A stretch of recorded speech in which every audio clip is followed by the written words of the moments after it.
Yeah. What's up, Funko? Let's go. What's going on, everybody? Thanks so much for joining us today. We're here with the amazing Up Crypto. What's up, Jason? What's up, gents? What's up, fellas? So excited today. Yeah. Crush it today. Oh, today's topic, man. This is a very exciting news. VeVe and Funko. Mariano knows what we're talking VeVe X about. Funko. Yo. Man, what a collaboration. We're gonna jump into this in a second. First off, what do you guys have? You have some Funko stuff. You're just showing us. What is that? What's going on there? What you got? Oh yeah. So these were actually from San Diego Comic-Con, and these are actually VHS tapes. They had a blockbuster themed booth, and they had inside are actually it's like a mystery box. This one's actually open, so I'll open it. Yeah. And you got your little Funkos inside. Cool. Yeah, it's like this is the chase, so you're supposed to get the that one. So that's the chase for that's awesome. The Ghostbusters one, and then also for that's cool for Turtles. I have seen these at Target. They've been selling these at Target. Different companies. But what's really special about these ones, it has that early reveals. The early reveal sticker on the top. Yeah. So these were sold at Comic-Con. Yeah, con exclusives. Yeah. And also, I just have to nerd out for a second to show you guys this. We just got back from Fan X, and I'm just through the roof right now. We actually had some stuff signed by Back to the Future cast. So here's a signed VHS tape from Christopher Lloyd, who played Doc, Marty McFly, Michael J. Fox, and Thomas F. Wilson, who played Biff. So these are all signed by all three. Yeah, really cool. Absolutely. We got a bunch of stuff signed. JSA sticker on there for certification. Certification. It was amazing to get all these signed. It was cool too to see how people reacted to it, because we had a lot of stuff signed, a lot of VHS tapes signed, and people reacted to it really, really well. It was really cool. People coming up, are these for sale? Like, what's going on here? Even some of the people that worked with the representatives of like Christopher Lloyd and some other awesome people asked us, like, can you help us like try to find VHS tapes, please? Which is really cool because it shows how excited people are about this market. David, you will make you a cash offer here in about a month. I know. Yeah, can't let him know about this. Yeah, you guys got me into this. I got this because of you guys. Yeah, buddy, that's awesome. Great, so everyone out there, if you don't know what these are on the Wax blockchain, and the first Funko Phygitals were on the Wax blockchain. And if you had a Grail, which is typically around 999 total editions, you're able to get a digital a physical counterpart if you redeemed a token. So Jason here was able to redeem a token to get this physical, and you got it graded. I did. Amazing grade too. I accidentally opened the box though because I didn't know it wasn't like it wasn't labeled. I've done that a couple times though. What is this? And then I was like, no. I did this. So this was the first one that was released. This is the Leonardo, and I'm okay with getting it open because I actually plan on doing this originally. It's signed by Kevin Eastman. Yeah. So we got the sign at San Diego Comic-Con by Kevin Eastman, which is really, really cool. And that's actually the first ever. It has the number 1 on top. You can see because that's the first ever Phygital that they ever did with the Wax blockchain. Yeah. And then I have another one to show off. And Steve, you didn't give me a chance. I was gonna shout you out when I showed off this Funko too. But all these Funkos, these are all gifts from Steve Friedlander. So big shout out to Steve Friedlander. This is the other one I wanted to show off. Steve? This is the Walt Disney 100 one, which is that's a cool Funko. Cool. That's a really cool Funko. Yeah. That's amazing. Yeah. I got one more to show off. This is because of VeVe. Oh wow! I started getting these because of the VeVe comics when they started dropping. So I've got a few of these, and I was like, I'm gonna get these graded. So I've just and I see that one has an uncirculated stamp on it. So everyone out there, if you don't know, if you didn't open the manufactured box that was shipped in, it would you can grade it as uncirculated, which means it never hit the public space. So that's a really big deal. We believe over time people will value that. Put extra value on collectibles for that reason. Yeah, just another way to differentiate value. Yeah, definitely. Absolutely. What up, Harish? What's going on? So, boom, Funko VeVe. Let's go. Woohoo! Yeah. That's awesome. That's so awesome. Future of the Phygital market. We're going to dive deep into this today. But before we do that, we have a giveaway. Jason generously donated this awesome Rat Fink collectible. It was a San Diego Comic-Con exclusive. There it is. There it is in person. There it is. Yeah, Live in that's person. this is Ready open to world. ship. It does exist. It does exist. This is going to be shipped worldwide to a lucky winner. We're very excited to announce the winner of this. And before we do that, actually, this is our last giveaway. It's good. Someone's going to win this card, which we're going to pick a winner tonight, and we're going to ship this worldwide as well. So congratulations to whoever ends up winning this. Both of these. So, Funko. Yes, this is an awesome graphic created by Will Goes Meta. Big shout out to Will. He posted this on Twitter, and it's an awesome quote from the Funko CFO. This collaboration with VeVe is the perfect way to show Funko's commitment to collectability and ability to bring fandoms to fans in all forms. And David Yu commented, our collaboration with Funko and Marvel allows VeVe to transcend digital barriers by offering a physical counterpart to our highly coveted digital collectibles. So cool. So cool. That's going to be awesome. And here's the actual collection. So what we do know is that the physicals are going to be limited to 3,000. They're going to have 5 different variants, which are presented here. They're going to cost $150 each. And each physical will be redeemable for a VeVe digital collectible. And it's going to be released on October 18th. Now, what's really cool is that the physicals, I think, are all going to be equal in terms of scarcity. They're all going to be 600 editions each. But the digitals, I would presume, would be different. I think those will probably maybe have some that are like more scarce than others.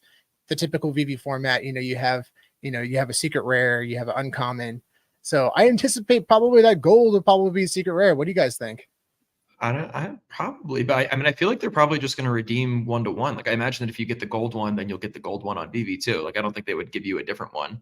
And if they're all the same edition size in physical form, then they would be all the same size. Okay, so maybe they're just all secret rares, I think they're all going to be secret rares. That's 600. Mm-hmm. Yeah, that's a good point. Be a secret okay, rare. That's cool. Yeah. Okay. Yeah, that's awesome. But some of them may be less or more scarce because people don't redeem for the digital because they might just want the physical and they may just forget that they have a promo code to use or whatever, and that's that. So it's possible that not all of them get redeemed. So some end up being less than others.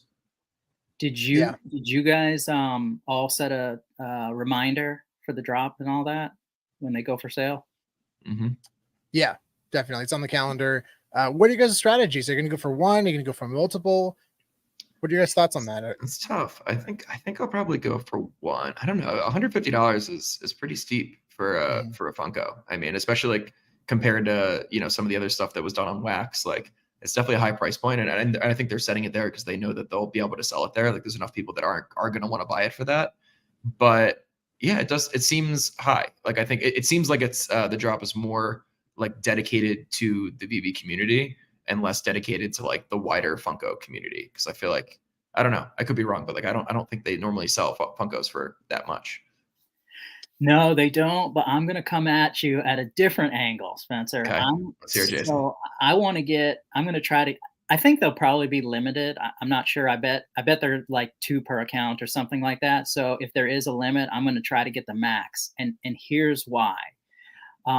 This is the first collaboration of this. There are millions and millions and millions of Funko collectors. And I know we're going to be coming at this from a very VeVe centric perspective. But I think what people don't realize is that there are very specific collectors of these Funkos, and they buy them based on the limited numbers. So to a VeVe fan, 3,000 sounds like a lot. Like a lot of NFT collectors are like, oh, 3,000, that's a lot. 3,000 in the physical space is literally nothing. And for you to have 600 of one variant, that's tiny. That's tiny. And so my gut feeling is that everybody who's in the Funko world is going to get a messaging that says, hey, we're dropping these, these Funko items. And here's the partnership with VeVe, et cetera. Most people are not going to have a clue who VeVe is. They probably may not even care about the digital variant of this. So that kind of opens the door there. My gut feeling is that these things sell out really, really fast. I did notice that there was a lot of positive conversation wrapped around the VeVe announcement. And so I think like there's going to be a lot of VeVe members that go after this. But I think there's going to be thousands and thousands of folks that just straight up collect Funkos, or maybe this particular IP that come in on this. And there's also going to be a lot of flippers that are not in the VeVe community. There's a lot of physical flippers that are going to try to get this and flip it. So that's just my perspective. Nice. That's a great perspective. And also, Jason, what's interesting about Funko is that they never normally release the total editions of a Funko. Yeah. You know, typically you do see that for like a Comic-Con exclusive. Sometimes they'll announce like this is one of 100 or sometimes even less. On Wax Blockchain, they definitely have released the total editions, which has been awesome. So we know like there's 999 or even less of those. But seeing an actual total amount is a big deal. And I think that's a big deal for the Funko collectors as well. Yeah. So for me personally, what I want to do with this is that hopefully I'll land one or two. I'm going to get them graded.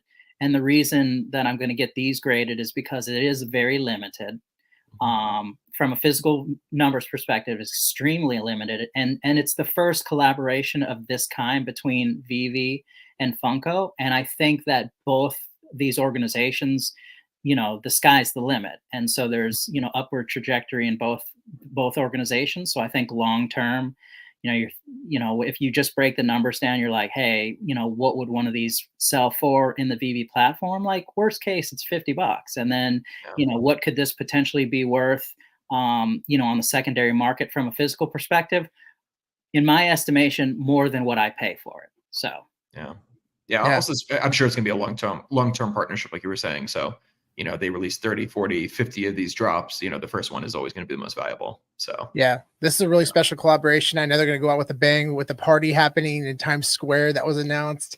My goodness, that's awesome. Because the VeVe party has been amazing. Very, you know, in smaller venues. Apparently, this venue is going to be pretty big in Times Square. So we'll see how it goes. We're very excited to see what's going to happen at that event. It's going to be fun. It's going to be a lot of fun. Hey, what's up, VeVe Magic? Hey. Yeah. So, what does this mean for the future of the phygital space? I mean, this is a great collaboration. It's very exciting. But what's the benefit here, Jason, for these companies getting involved in the phygital market? Yeah. So I'm going to bore you guys for a second because I know we always talk about the fun of collectibles. And I think like most people, you know, kind of get the collectibles aspect and how fun it is and all the cool stuff. But let me tell you a little bit about something that I think matter of fact, I know nobody's talking about this, but they are from a business perspective. And so, you know, one thing I want to start out as a caveat is I see a lot of people talking about NFTs. Like I see like NFTs are dead and NFTs are this, but the reality of it is an NFT is simply a piece of data that's tokenized and stored on the blockchain. That's it. That's all an NFT is. And so when you start thinking about like, what is an NFT actually, it's not just a digital asset that's a JPEG or a picture or a collectible, et cetera. It can be anything. It can be your driver's license, your birth certificate. And so anything, you've got the onset, you've got AI, and AI is really kicking in. AI needs a lot of data. And so what's happening is companies are starting to look at like, where are we going to store all of this data? And I think the future of that is blockchain. And we won't get into that because it'll get sidetracked. But I just wanted to talk about the fact that, you know, that the NFT perspective, there's a lot going on in that space. And so what's the big benefit of companies doing this? And it's something called revenue in perpetuity.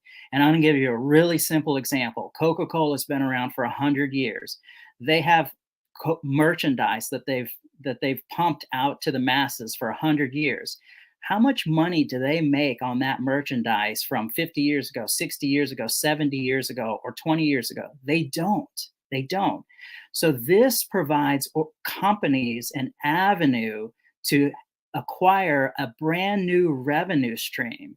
And so you think about that. What does that mean exactly? So we'll use the example of like a Mighty Marvel. So what is the Mighty Marvels drop off at like $6.99 a piece or something like that? $6.99 for one Mighty Marvel. I think it was 13 gems or something like that. I Okay, think it was 13. that's a better number. So 13 gems for one of the little Mighties, right? So the company makes $13. Like to the organization, is $13 a big deal? No, it's not a big deal. But let's use one simple example. Spider-Man mint number 101, one of the Marvel Mighties. How many times is that item going to sell on the secondary market over the next 20 years? And so when you start looking at it, what do you think, Sean? How many times, can one of those things over 20 years resell over and over and over for? It comes down to the collector. Individual mint numbers are special to other people. Sometimes people are going to hold on for a long time, but I mean, who knows? It could be hundreds of times. And you look at the entire collection, hundreds, potentially thousands of times could resell. Yeah. And so you start thinking like, if there's gamification, if there's reasons for this to exchange hands a lot, collectors are buying, selling, and trading this. So you think like just with that one mighty Marvel Spider-Man, that could trade hundreds of times. It could trade thousands, tens of thousands of times over the next 20 years. Now expand that over entire collections over and over and over. So then you start looking at the different brands and the different IPs across the board, and you think, okay, I get it now. Companies want to do this because it's a brand new revenue stream. They can control their inventory. They also have, opportunities to make a money for a long time. And so that's exactly what revenue in perpetuity is. Yeah. I think the important thing to note about that though is, and I guess some people talk about, VeVe is a closed platform, blah, blah, blah, blah. They prefer that it was more, traditionally Web3 enabled, but like, if you're trying to do this outside of a platform like VeVe that has a closed ecosystem, like you look at what happened with Blur, like, royalties have been completely shot in like the main, I guess, NFT space, like outside of kind of what is going on in some of these closed platforms with these big licensed brands. So like, yeah, a lot of these brands are incentivized to continue to work with a company like VeVe where royalties, they know for a fact that royalties are going to be enforced within the platform. And I think that's probably a big reason why VeVe has kept things so close knit and so tight, over the last few years, and probably will, to be honest, probably will continue to do so. Yeah. Well, it's a very, very smart model because you think like, and I brought this up in the past, and when you look at companies that have done really, really well, a lot of them are aggregators. And so when you look at like, what is VeVe essentially? Yes, digital collectibles platform, but they aggregate collectibles from very popular IPs. I mean, what are some of the biggest organizations on the planet that are aggregators? And in the job world, it's things like Career Builder, their resume database aggregator. You look at like eBay is a physical, aggregator. Amazon is a million aggregator. Travel integrators, Booking.com and Expedia. Yeah, exactly. So when you look at this model, there's it's liquidity aggregators and blockchain. There's everything. Exactly. And so VeVe is bringing on board the biggest IPs on the planet just constantly, like to the point now where any IP that they land, you're just like, you kind of expect it, one, and two, you're just like, yeah, wow, look at this IP. Well, they've got all the other ones, so why would you not? And then that creates opportunity for even new IP. Because think about if you were like a big IP now that you wanted to launch an NFT collection, and you were one of the big IPs that are not in the space yet. Who are you going to be interested in going to? You're going to go where all the other big IPs are. Yep. And what's really cool about this, along with all those amazing, great points, is the marketing aspect. The marketing. People always say, win market. This is a great opportunity for marketing. I mean, people are going to get a physical who know nothing about the digital side. And you're telling me, okay, I get a physical and I also get this digital that's worth actual money. Okay, that's interesting. Now I'm curious. I'm going to go on the app. I'm going to check it out. I'm going to redeem it because it's free. Why not? Might as well. And now might as well. And it's going to open their eyes to this new world of opportunity. And that is special. That's really special. And that's exactly what makes this entire process so exciting. And I imagine this is probably going to be the first, of many opportunities with other licensors, because they're going to recognize the potential here. And they've already done, this isn't the first Phygital on the VeVe app. We've seen that done with a lot of awesome indie artists. But on this scale, with Marvel, one of the biggest brands in the world, my goodness, and you can imagine that other companies are now like, how can we get involved in this?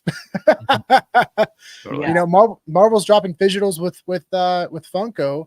Who knows? Anything's possible at this point. Comic books, we've been talking about comic books in the future. Like that's going to be very exciting that it could potentially happen.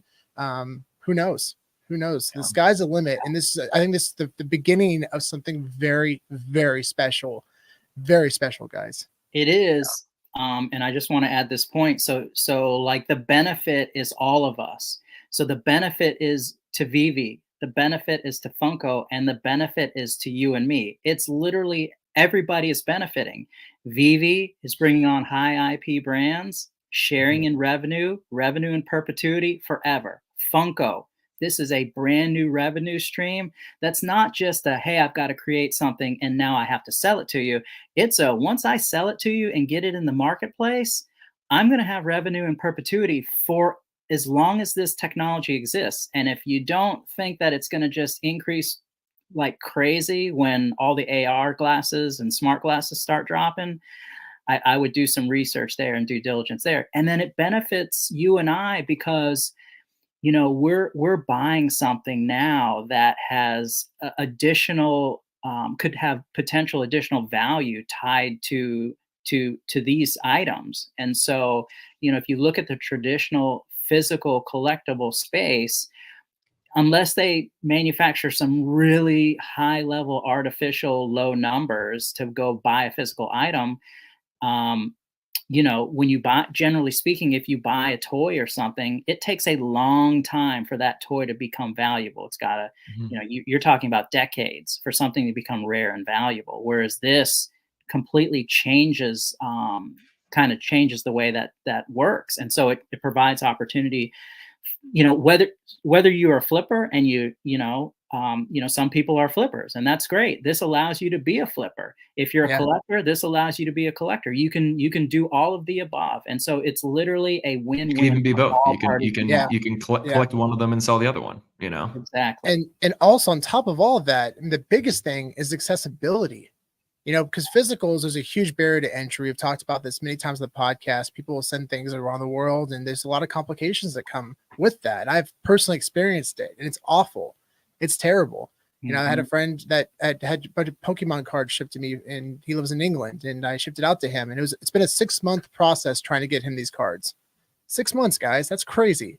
But having the opportunity to buy, sell, and potentially trade these things instantly worldwide is a game changer, and it allows everyone to get involved instantly, which is cool. Very cool. Do you know what is this only open to US or what is do you know what the shipping is like for this drop? I think it might be open to US only, but I'm not 100% on that. If anybody out there knows, please make sure to comment and let us know. I'm not 100%. What's up, Orange Bag Lady? What's up? She brought up a really good point, and she talked about MetaQuest, and there's some really cool technology that they're mixing out, no pun intended.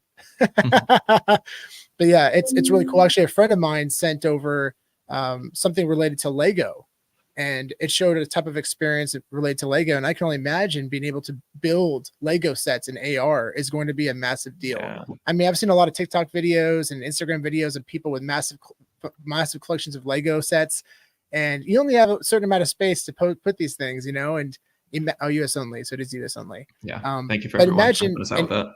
Yeah, and imagine in AR, you can build as many sets as you want, and you can store them on the blockchain, you know, and licensors are getting commission off every sale or even potentially every trade. Man, I mean, and the cool thing too about Lego, especially in AR, you know, it still can have that same experience. You're building something, you know, from scratch. But again, it comes down to space. Sean, you know, I always think about this stuff from like a 1,000,000-foot view, and sometimes it's like way out there, pie in the sky type of stuff. But the things that I see is that a lot of folks look at this type of technology and they think like, what is the technology today? What is it limited today? What it can do today? But people are not looking at the rate at which technology is evolving. Last December, nobody knew what ChatGPT was. Now we're on our like 6th iteration of ChatGPT, and now ChatGPT can see you, hear you, talk to you. I mean, so my point is like we're always thinking like, oh, what is this going to be a year from now or 2 years from now based on where is the technology right this second? But like I feel like that's such a limiting mindset, because like we have no clue next January what the technology is going to be evolving into, or what the capabilities are going to be, you know, are going to be next year. And so like I think like if you untether your mind and you allow yourself to think like, where can this really go? I think you'll start realizing like, it's just when anytime I see a tweet or a comment or anything that's NFTs dead, I just want to think like, man, I feel so bad for you, dude. Or Yeah. and you're gonna look Just- back. You're gonna be the guy at the bar drinking, going, man, I could have been, I should have been. I'm like, just let them be, you know. yeah, it's exactly. it's unfortunate ignorance, because if you look across the collectibles market in general right now, a lot of collectibles are seeing significant losses. It's and the grails too. It's not just digital collectibles, guys. I'm gonna be very, very clear about that. It's all markets. It's all not even markets. collectibles. Yeah. Yeah, comics are markets. down, cards are down. There's still some really big sales, but I mean, I've seen, look at some of the biggest modern age comics, and it's 9.8. I mean, UF4 as a 9.8 is down over 50%. Edge of Spider-Verse 2 is down 50%. There's some other Vengeance, first appearance of I'm spacing out. We're seeing one of the new Avengers. We're just seeing a massive dip for a lot of these collectibles. And still, I mean, does that discourage me as a collector or investor in the space? Absolutely not. And obviously none of this is financial advice. We all know that, but I understand where this is all going. It's very exciting, and you should be excited about it too. Big shout out to I'll say, what's up, buddy? Yeah, King 616. Well, did you see that VeVe is also in the house? Appreciate you watching. Absolutely. Big shout out. What's up, VeVe? Thanks for the shout out. That's so awesome. Yeah, this is a really exciting collaboration. Really exciting collaboration. All right, Jason, go. What do we talk? What are we going? Say ChatGPT 5 times quickly. ChatGPT, ChatGPT, ChatGPT, ChatGPT. You gotta include the 5. ChatGPT. That's good. That's good. You got it. Yeah, we're good there. We're good. If anybody has any questions out there too, please make sure to some hard ones. Like somebody ask a question that is like FUD. Like somebody ask a question, say, "Hey, NFTs are the stupidest thing." Like I want to hear a tough question, like grill us something. Well, but before we do that, I would love to talk a bit about I guess what do you guys think is going to happen for the collectibles that were released on Wax, and how do you think VeVe is going to try to integrate those collectibles into the current platform and try to get everything in one place? Do you think those are just going to be completely forgotten? Like what do you guys think is going to happen with them? So my personal belief is that there are a lot of companies building many different layers to the technology. So when I look at like the Web3 space and blockchain, and I'm not afraid to say NFT, if people get butthurt because they hear that term, well, sorry, NFT, that's what it's called. And so I guess my point is that you have all these organizations building all kinds of layers on top of it. So I look at blockchain as the base layer. Blockchain is the data. Blockchain is going to be what everybody's putting their data in. For the data. Yeah. And so then you've got all of these things on top of that. It could be DAOs, it could be bridges, whatever. I don't, want to get into the minutia of the different types of things that are built on top of it. But I think what's going to end up happening is that to the end user, what is important is being as easy and seamless as possible. How it's built underneath, what's under the hood, who cares? Like most people don't realize, the code that Instagram is built on. When they get on Instagram, they just want it to work and they want it to be fun and easy and all that other stuff. And so I think like you're going to have all of these different companies and different solutions creating scaling things on top of the blockchain that just make it easy for you and I. When Amazon starts selling NFTs, people are going to put their credit card on there, and you know what? You might be able to utilize Bitcoin, but like to you, it's nothing. It's $10. It'll siphon out $10 worth of Bitcoin or USD or cash or whatever that it is. And so I think I see a lot of debate back and forth. I mean, we all see it, like sole custody and all the arguments and challenges of the current system. And I think at the end of the day, like all the smartest people on the planet realize that this is the wave of the future. This is where it's going, and they're all building towards that. And everybody knows it needs to be easy. It needs to be seamless. It needs to work. And, you know, and I think that's what's going to end up happening. So that was a really long-winded way to say, do I think like I think everything is going to eventually communicate with each other. Yeah. Actually, a really good question from Harish. Tough question. What is your opinion on interoperability and multiple platforms using different blockchains? Yeah, that's exactly the kind of question that that's exactly my thought process. My thought process, I personally don't really worry about interoperability. If I'm just being 100% transparent, I'm so bullish on this stuff because I've been a collector for such a long time. I mean, you know, I've got, let me give you an example, a simple example. Collection.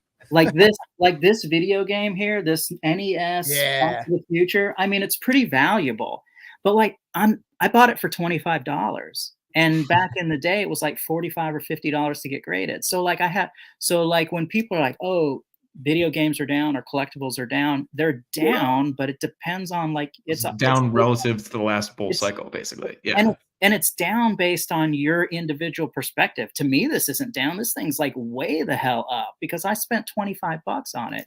And so, you know, for me, the reason I say that is because you're talking about like, I think that everything is down from a digital perspective right now. All these collectibles, even the ones that are new in that may be like $100 or $50, I think the sky's the limit on all of this stuff. If this stuff goes to where we all think it's going to go, there's no way that the supply is going to quell the demand of millions and millions of people in 1, 2, 3 years.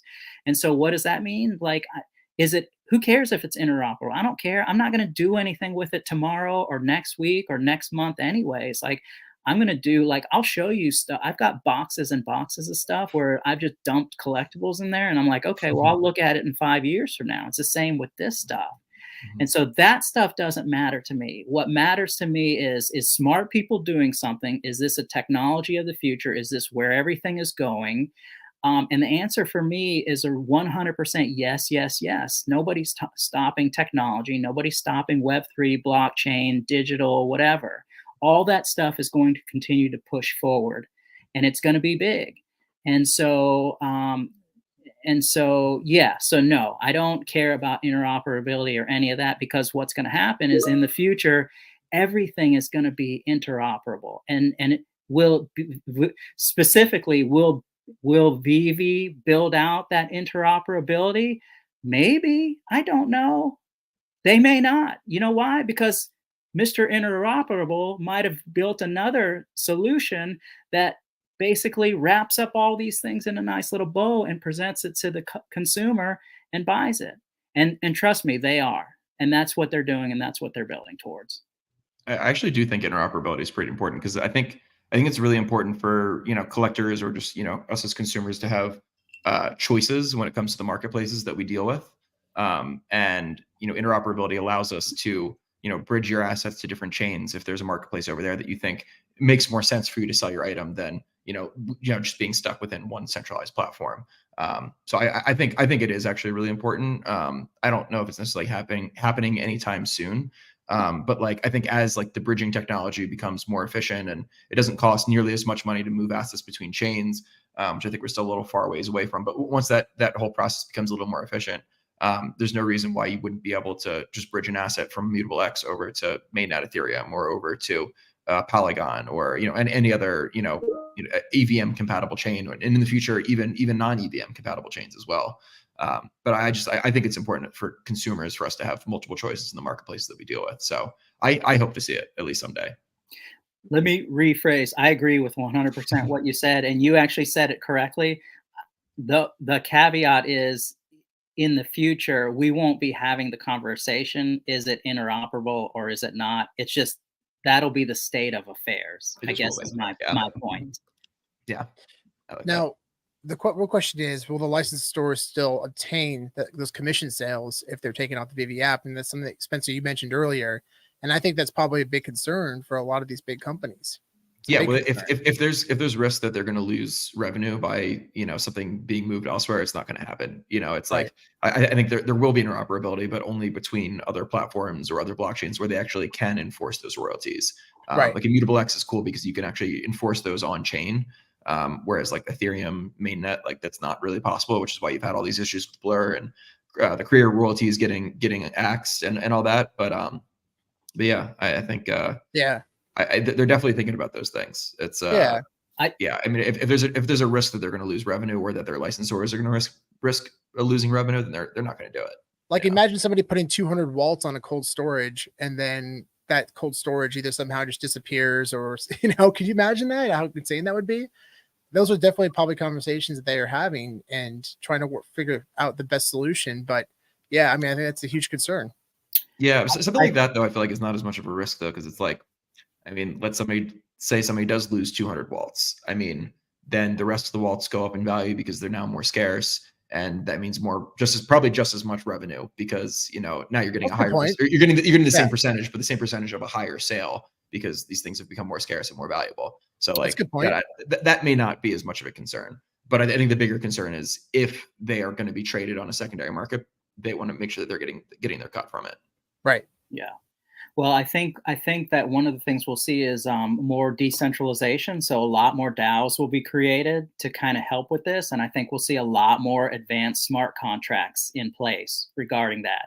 And that's where, in my estimation, companies that are looking at revenue in perpetuity, they start thinking about this. Like, for example, Disney's like, does Disney care where they're selling their items? I mean, if I was Disney, no, just buy them. I don't care if it's VeVe or you name it. Matter of fact, we want as many distributors as possible. And so maybe you create a DAO, decentralized autonomous organization that manages that.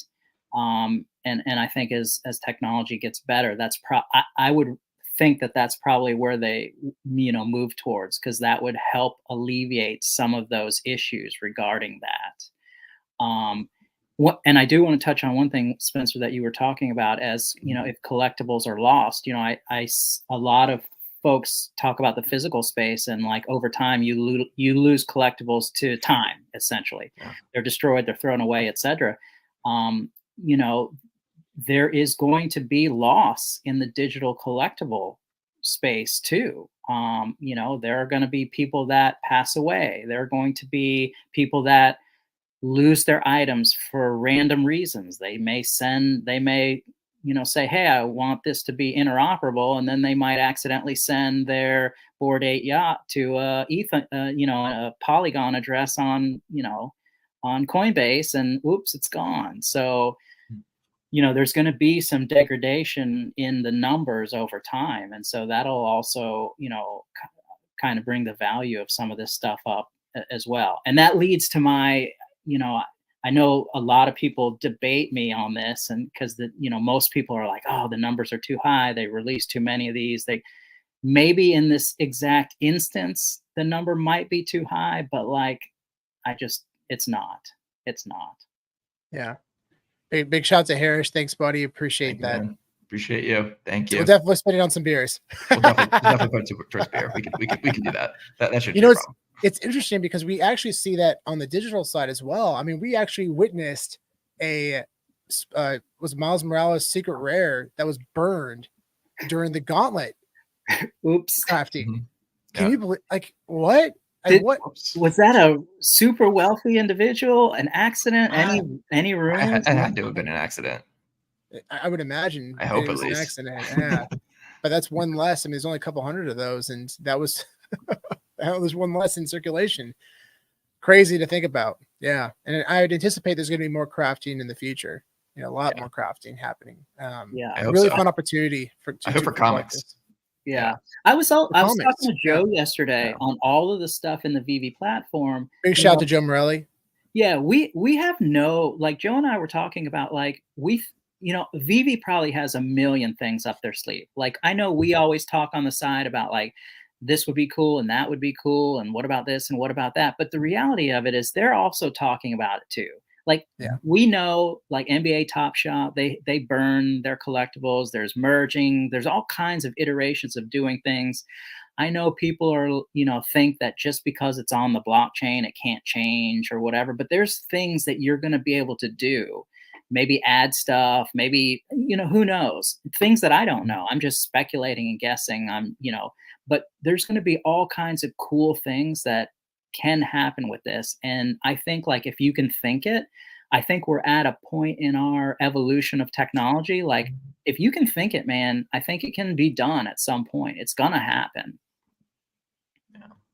And it's amazing how fast this is all moving. Like you mentioned earlier, Jason, it's moving quick. I felt like once ChatGPT was released, everything's just kind of came out of the woodworks and just started just expediting.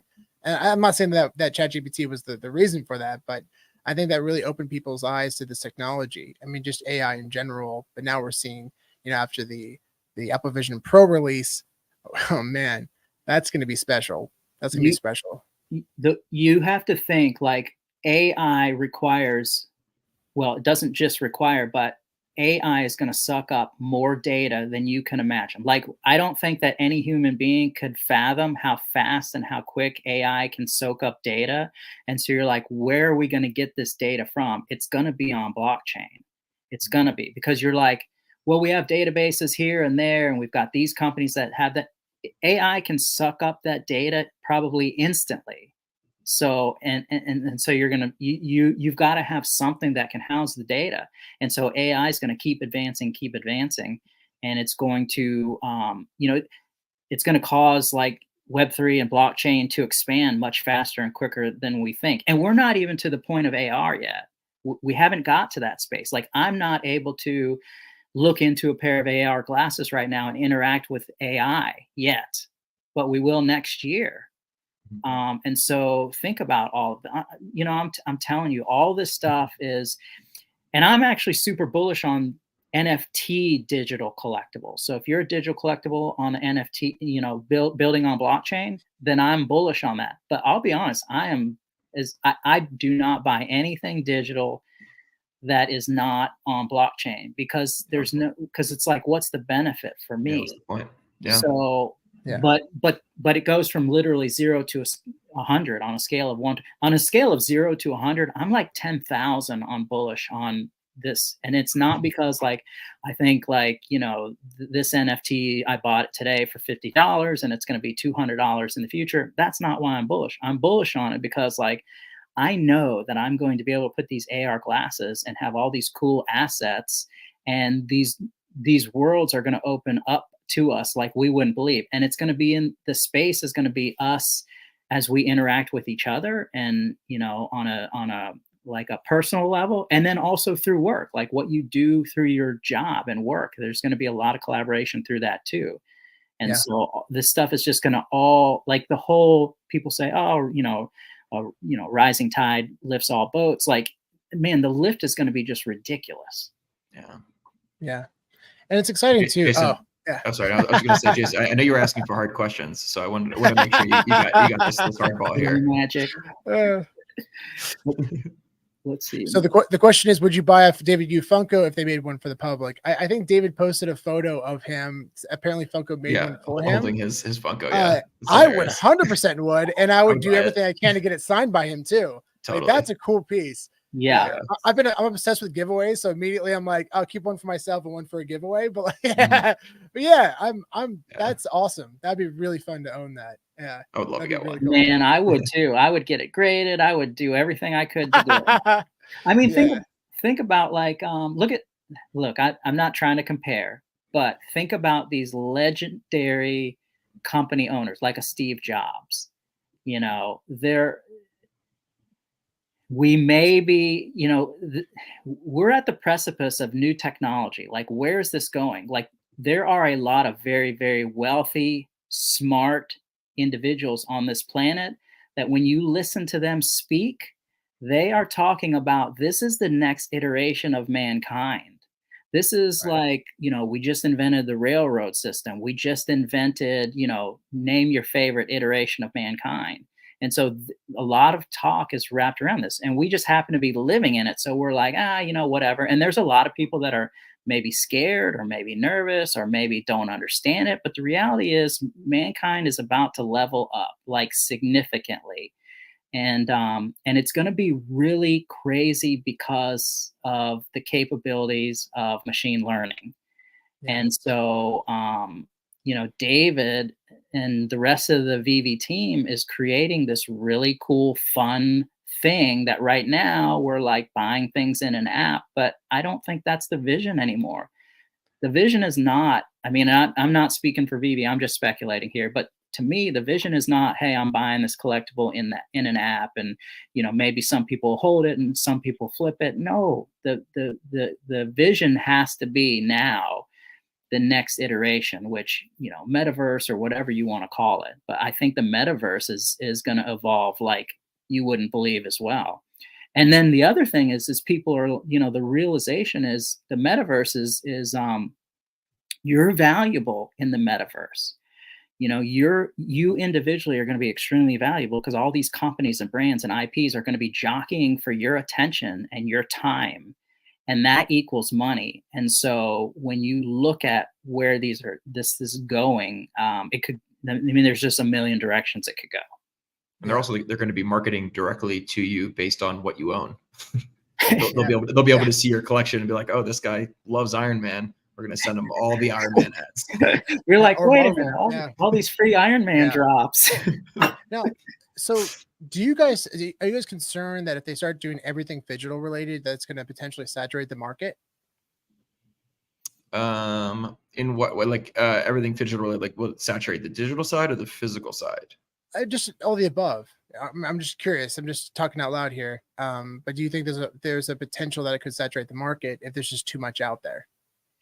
I mean, there's always a potential to oversaturate the market. I mean, with anything, I think it's as long as they're smart with the way that they release things and the edition sizing, I'm not really worried. And you'd like to think that VeVe's learned their lesson, you know, up to this point and know kind of how to set quantities for these things, but they also need to prepare for the future, you know, and all the people that are going to be coming in. You know, they can't just be selling for the people who are here now. So. It is nice that they've toned things down for us for the time being, but they are going to have to start expanding their edition size at some point in the future. So, yeah, it's always going to be a tough balance, I think. Yeah, I don't worry about the saturation at all, because I think, like, you know, when you start looking at the gamification models and where a lot of this technology is taking us and where it's going, you know, we're talking about in the, you know, we have what, 7, 8, 9 billion people on this planet. Like, let's just say 3 billion. So just, you know, Sean, you talk about this all the time. Anybody now can get this anywhere on the planet. If you have, you know, an electronic device that'll log you in and allow you to access, you know, these type of collectibles, you're anywhere. And it's not just like I'm getting them to collect. It's in the future, it's to interact. It's to, I was just listening to these ChatGPT conversations, and it was like regarding mental health awareness.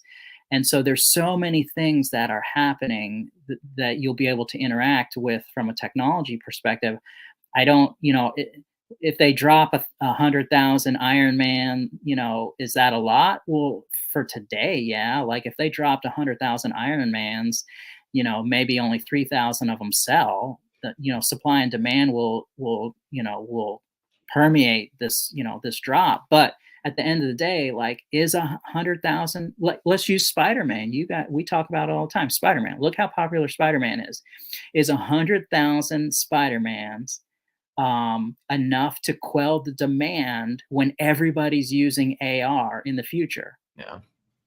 Dude, no way. Not when you have billions of people. Like, we're so centric about the way we do things and look at things. We're like, we view things as, you know, obviously we live in the US and we view things from that perspective. And like, we always think like, oh, you know, based on that. But like, man, there is a lot of people out there, like too many for you to fathom. Like, what does even 9 billion people look like? Like, we can't wrap our minds around that. But I know 100,000 Spider-Mans will not be enough to quell the demand of everybody who wants a Spider-Man on the planet. Yeah. Not even a million. Not even a million. Right now, the market cap for physical and digital collectibles, I think, is a few hundred billion. I think it's around $300 or $400 billion. But it's estimated that this thing's going to reach, you know, the total market cap is going to reach over $1 trillion in the next few years. So we're seeing a potential increase in demand. I mean, just VeVe is a great case study alone.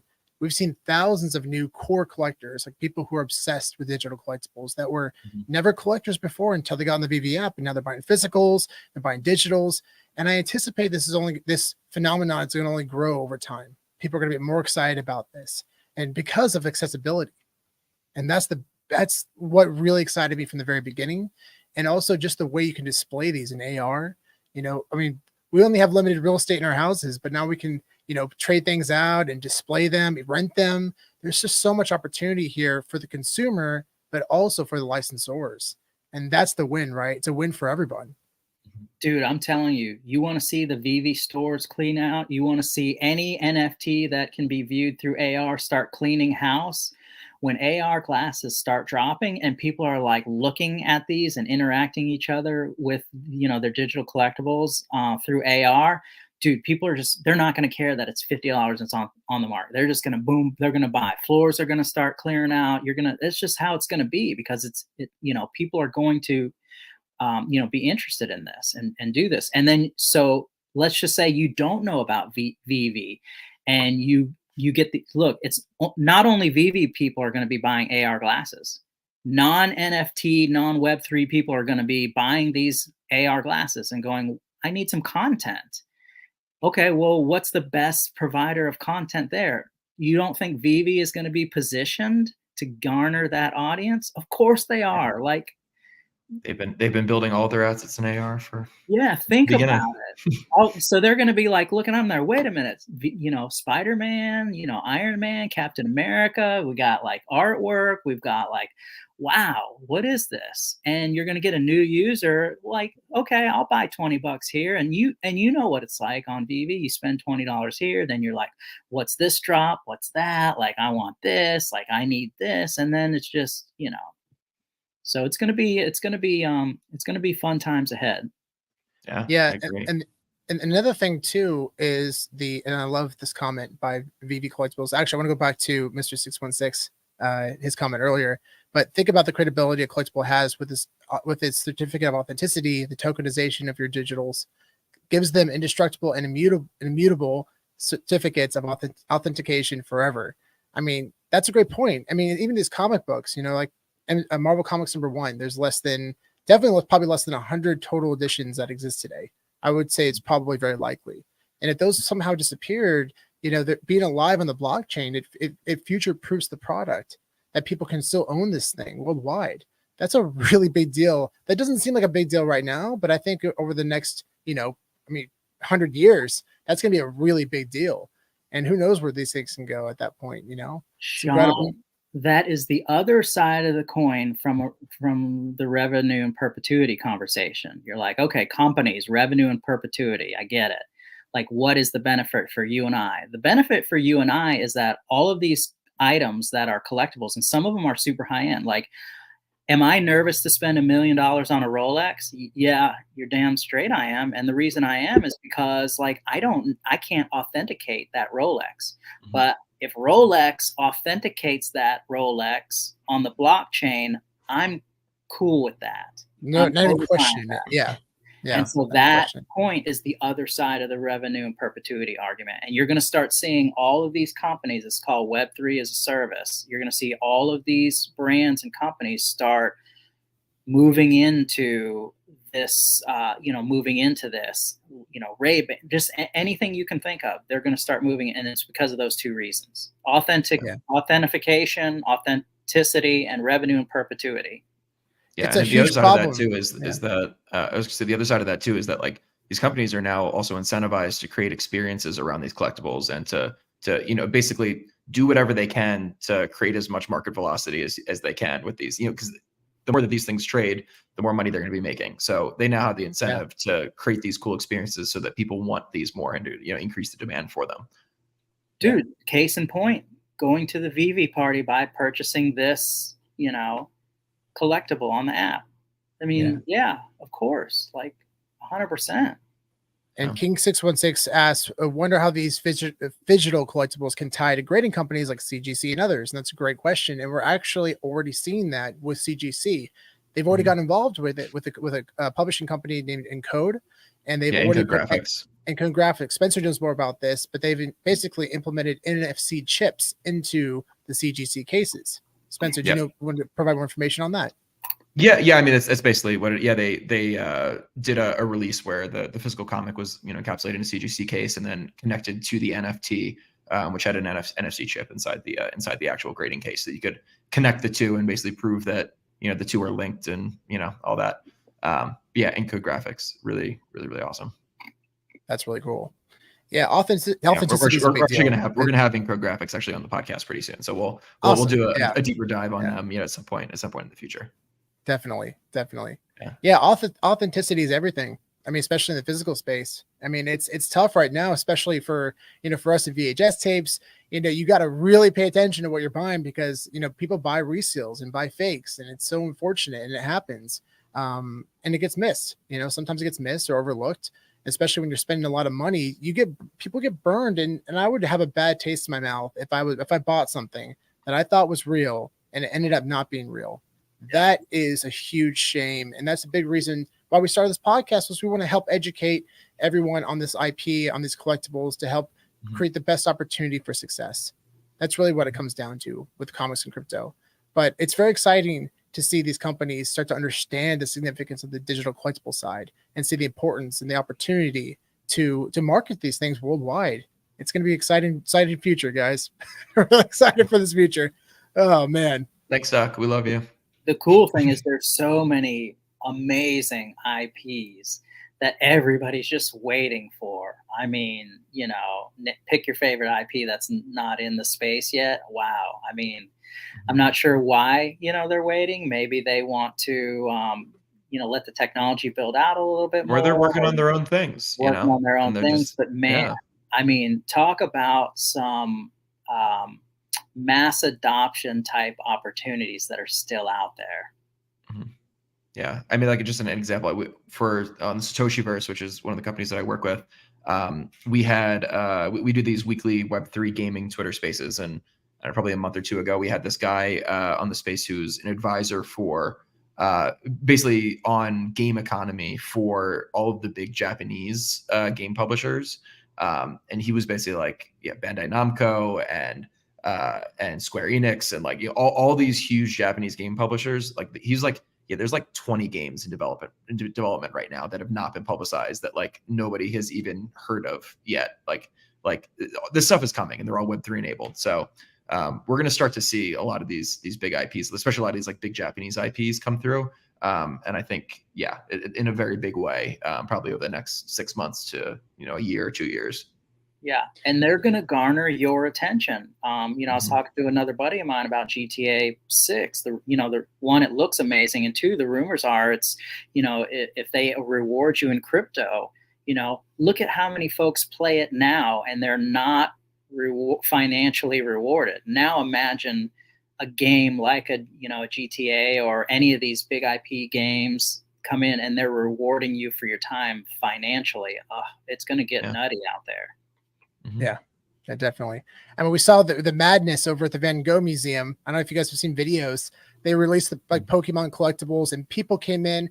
Probably a lot of flippers and collectors. It's a combination of everyone coming in, just storming inside, grabbing what they could. It was nuts, man. It felt like Cabbage Patch Dolls from the 80s. Everyone knows about Cabbage Patch Dolls, and if you don't know, it's the brand that Alfred Kahn helped bring to life, and it was one of the most cult phenomenons. And probably, check out our interview with Al Kahn if you want to see kind of the deeper story, from his mouth about how that all went down. It's really, really interesting story. It's wild. I mean, my parents told me stories about where they go to stores and saw people fighting in person over these things.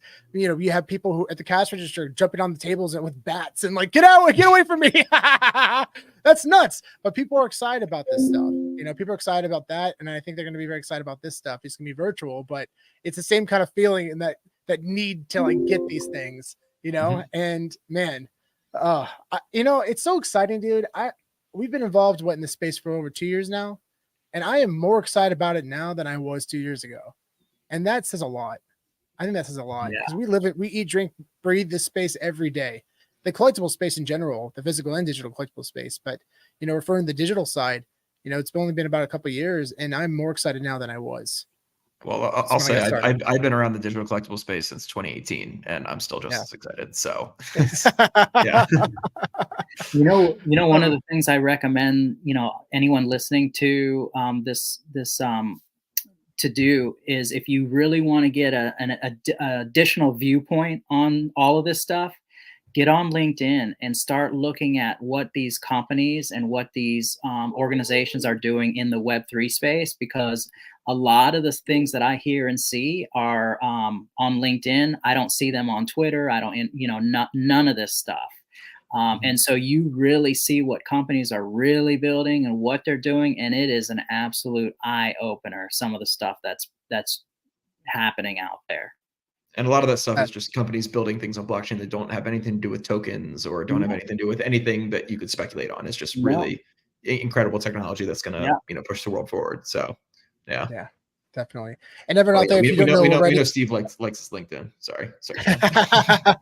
And everyone out there, if you haven't already, make sure to get involved in this giveaway we just announced today. We pinned it to our profile on Twitter. It is a awesome graded Funko in celebration of VeVe and Funko collaboration. Jason is giving away his graded Rat Fink San Diego exclusive Comic-Con collectible. So make sure to get on there and get involved in the giveaway. We're very, very excited to give this away to somebody worldwide. So again, big shout out to Jason for donating this amazing collectible for this awesome giveaway for this special occasion. Awesome. And thanks everybody for joining today. Jason, as always, make sure to follow him at Up Crypto. Jason, you are the best. I love you, buddy. You're just the best, dude. I'm always here to talk about this stuff. I miss you, dude. We haven't done a live stream in a while, man. Yeah, it was funny because behind the curtains, we're like talking about, we got to talk about this and talk about that. So we have some more live streams coming up. I told you, you guys are too busy now. You got pretty soon. You're going to be like, I'm going to have to book out like 2 years in advance. No way. Never for you, Jason. Never for you. Like, Up Crypto. Who's that guy? Like. It's everyone out there knows Jason single-handedly turned my head upside down with the sealed media market. It completely changed my perspective and just opened my eyes to a whole new world of now you're an absolute beast. So for any of our listeners who are tired of us talking about sealed VHS and anything else sealed, you can blame Jason for that. It's all his fault. You guys are like animals now. It's so like left me in the dust. Like, I'm like, what? Like, you guys are texting me all these things you're getting. I'm like, dude, what the, like, what? But that's awesome. It's amazing to recognize opportunity. I have to say this real quick. Something that I've come to realize, a lot of video games that are only digital, especially with apparently there's rumors that the next Xbox system is going to be digital only, which is crazy. I didn't expect it to be that quick. But if that does come to fruition, you can imagine these physical games are going to become relics of the past, tied to pop culture. And what's really exciting too, you look at games like, did I freeze? We can still hear you though. We still hear you. You're frozen, but we can. Let me. Oh, is that better? You're good. Yeah, okay. Yeah. Man, I live like 20 minutes away from Apple HQ, and I barely have service in this house, man. It's anyway. So, but you look at video games, like recent games that have come out, right? Like Harry Potter. Harry Potter, massive IP, very popular game. They're making a show on HBO of that game, and there were over probably 100 million units sold, but you anticipate there are probably about 90 to 95% were digital, which leaves the physical games very, very exclusive and collectible, potentially. So, I mean, keep your eye out. The best time to buy this, here's a quick tip for everyone who's still here. Big tip, and I learned this from Jason, Black Friday. Black Friday is when you want to buy modern games at like Best Buy or Walmart. These games sell for a fraction of the price, and it's a great opportunity to buy some. I bought some Miles Morales games last year for like $15, and right after the sale went back up to like 40 or 50, at least at retail. But yeah, very cool. That's a whole different conversation. We'll dive into that. Yeah. But thanks again for everybody for joining. This is so much fun. And again, man, we're pumped. We're through the moon right now of excitement with this collaboration. And also, we're going to be jumping on the Cryptoys stream in a little bit to crack some cubes. So make sure that you guys jump on and join us for Cryptoys in 25 minutes or so. Cryptoys, I love Cryptoys. They're awesome. Did you go for the new drop? Not yet. I have not. Oh, damn! You missed out the buy one get one. I know. That was the time to do it. I know, but I've been stacking XRP like a fiend. So Oh, jeez. Oh, we got to talk about that then. see you guys. All right. Bye, everybody. Bye, guys.